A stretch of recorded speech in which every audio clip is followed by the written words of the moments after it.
Witchcraft comes in so many different ways.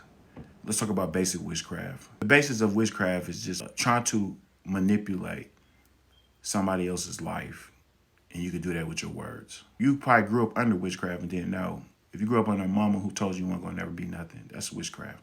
They're dictating your future negatively. It's not a positive direction.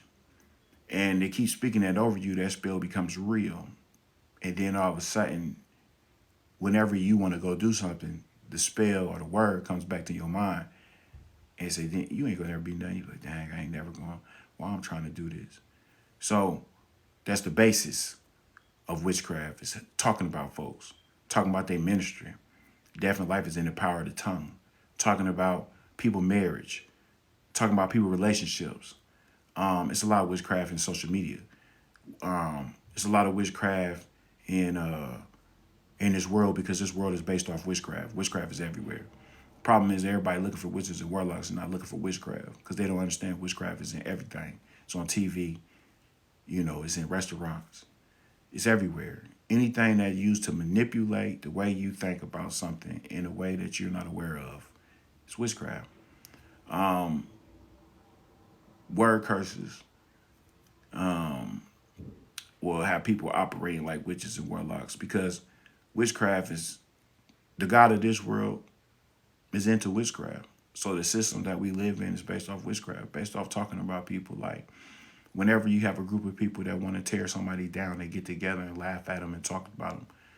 What they doing? Witchcraft, basic witchcraft. Then you got the next level of witchcraft, where you begin to make covenants with demons that you conjure up. So they conjure up demons and make contracts with them to do stuff that they want. And it gives their words more power, in a sense.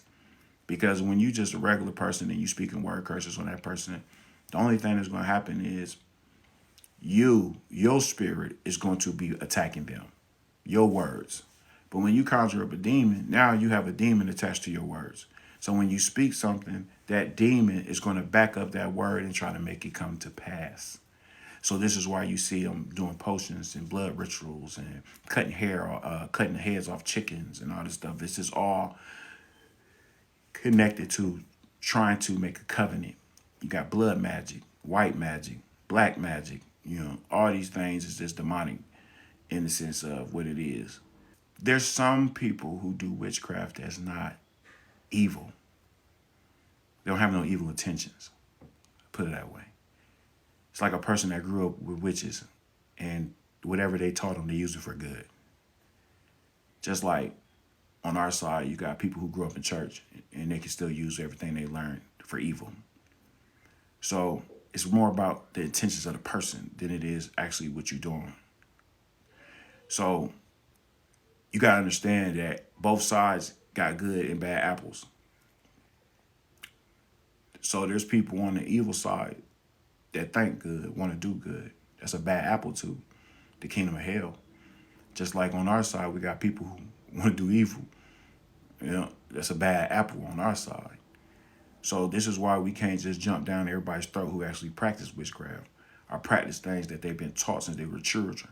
Because they can take the same spell that they were taught and use it for good instead of using it to try to destroy somebody's life, because the intentions of their heart. They don't know God. They don't know Jesus. Just the type of person they decide to be. The Bible tells us that these people are going to be judged by the consciousness of their heart, the choices that they made. These people are going to be judged by God on separately but legally. So these are things that we're going to have to begin to talk about, because witchcraft is a dangerous thing, especially if you don't know what you're doing. A lot of this witchcraft is out here on the internet, and it's so easily accessible. They got books that'll teach you how to conjure up demons. But the problem is, you thinking you're making a deal with the demon, but you can be selling your soul, which is really selling. Most people don't know what a soul is. When you say soul, they think soul is something that you can't see and touch. Baby, you looking at a soul right in front of you. When God breathed the Ruach, the breath of life, into the flesh, it became a living soul. So when you sell your soul, you're selling you. your hands, your feet, whatever. You're saying this I belongs to you. You can use me. So this is what witches and warlocks do. They sell their soul and they begin to become, you know what I'm saying, a vessel for that demon. And they want to do what they want to do in them. So they might miss, like how I be losing time when God uses me for an hour or two. Some of them lose time for 6 months. The witch that end up getting me possessed or put a spell on me, she would tell me like when she like I let a spirit come in my body, I'd be gone for 7 to 8 months. I don't remember. She said I've been in jail, all kind of stuff. She said I've been beat people up. It's all kind of stuff. She said she didn't did. She don't remember none of it. They just tell her afterwards. So when you begin to understand that, you begin to say, okay, some of us have made agreements with spirits and gave them access to our soul. Unaware. Porn, lust, pride, control, rebellion, stubbornness. These are all spirits that we can sell our soul to, and they'll overtake us. We call them addictions. And we'd be like, man, it's like, I just can't stop. I don't know why. Because you have gave legal right to that spirit to use you whenever he or she feel like. So if it's an Ichabod, Succubus, Jezebel, Hezekiah, Ahab spirit, it don't matter. It's going to use you whenever, however, because you gave it that right. So you got to be careful, real careful out here, because our souls are on the line. You see souls every day. You walk by them every day. People are souls. They're living souls walking around every day. Need help, need deliverance, need breakthrough. So witchcraft is used to keep these souls in line with the plans of the enemy. These souls are unaware of what's going on around them. They don't understand witchcraft. They don't even know the reason why they're going through is because of witchcraft. They don't know that they made a witch mad on their job, and the witch got mad and went home and burnt a candle and put your name inside of an orange peel and lit it over a candle and began to meditate on your name being destroyed, which is you. They don't know that all of a sudden they start having all these problems in their body and having problems on the job and then problems in your marriage. And they don't know that these people are going to witches that are powerful and say, I don't like this person, I want them dead. And in 3 days, the person mysteriously has a heart attack or mysteriously dies in a way that comes out of nowhere, and people say, I don't know what happened.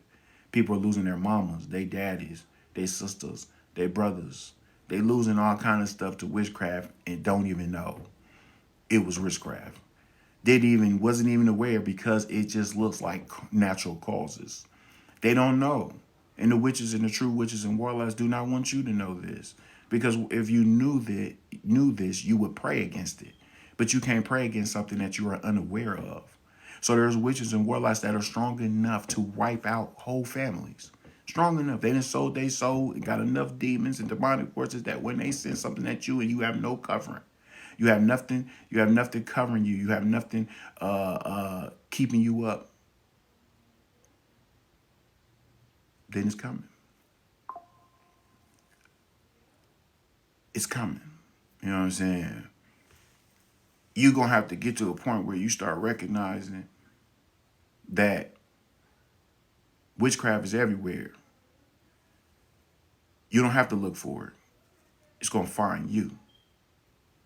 You ain't got to say, oh, man, is this a witch? Is this a warlock? You ain't got to worry about that because you've been around it your whole life and wasn't even aware of it. Didn't even pay no attention to it because it's your world. It's your normal. It's everywhere. If you really think we're about to get all witches and warlocks out of here because your prayers are supposed to be so powerful, I don't understand. He said, let the wheat and the tares grow up together. So they're everywhere. Just like believers are everywhere. We're everywhere. So we have to grow up together. This is why I tell people I don't bother witches and warlocks unless they bother me. I'm not looking for you. I'm not fighting you. When a person comes to me and they say they are under attack of a witch and God tells me that he want me to pray, now you are my enemy. I have no choice. This is a war, boys and girls. So when it comes down to who is my enemy and who is my friend, it just depends on what God say. If God tell me that I got to go against this witchcraft, then you become my enemy because you are a vessel that housing that witchcraft. So now God wants me to pray. Now, this prayer could either destroy you, destroy your family, destroy anything. It just depends. I remember God told me to tell the prophet last year. I said, I see a warlock, but he pretend to be like he a church person. God was showing me like him outside, like in a van, and setting up them signs and saying, God is coming type people. And God told me to tell him he ain't one, he a warlock, really. You know, he just looked like he trying to get people saved, but he really just pretended. God told me, he said, he done fought you long enough. He about to lose his life. And it ain't gonna be too long from now. The prophet hit me up. I forgot about it because this ain't the first time I ever prophesied like that. I don't know the dude. I never seen him in real life. I seen him in my spirit, in my mind. He told me, he said, man, he said that dude, he said, hey, you killed that dude. And I looked at him, I said, what you talking about? I think he talking to Bishop. I was like, me, I killed somebody. You know what I'm saying? He said, that guy you told me about. He said, I didn't know he was a warlock for real. He said, after he died, his sister or somebody came to me and told me he be burning candles, he be praying to different spirits and stuff. He wasn't a real man of God. So everything God showed me was true. It was true. So I'm not even aware. I don't even know what this person looked like, but God do. All I had to do was come into the city and give the judgment that God gave. I didn't know this person. Whatever he was doing, it was getting in the way of God, and he had to go. That's just how it goes. I'm not looking for witches and I'm not looking for warlocks. I'm looking to obey God. My focus is not demons and devils. It's obeying God. My focus is not being the best, biggest, baddest. It's about obeying God. So when my mindset is on obeying God, it's whatever God tell me to do. That's what I'm going to do. You know what I'm saying? And it's crazy. You know what I'm saying? It's crazy. Witchcraft is real, but it comes with a price. And people don't really understand that. They think that they're going to be able to do all that witchcraft, especially if you're going at people, and you think that it's not going to come back to you. It has to. The Lord said, vengeance is mine and I will repay. Witchcraft is baby stuff to prophets because we don't use potions and oranges and smoke and casket and cemetery dirt. Oh, that's too much work. We just speak a word. So it's like watching kids play with toys. You know, it's like toys.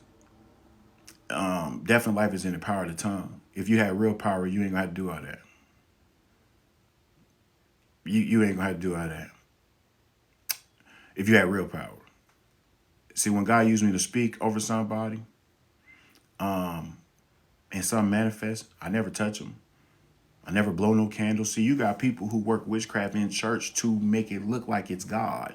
So they work witchcraft. They go and speak this, pray for through candles and focus on candles and focus on the light and all this crazy stuff. And they meditate and they make it seem like it's God. But to me, it's like, if you're going to do all that, just go be a witch or what? Like, well, I mean, what's the point of why you want to pretend? God don't need nobody to pretend. He don't need help. Let's put it that way.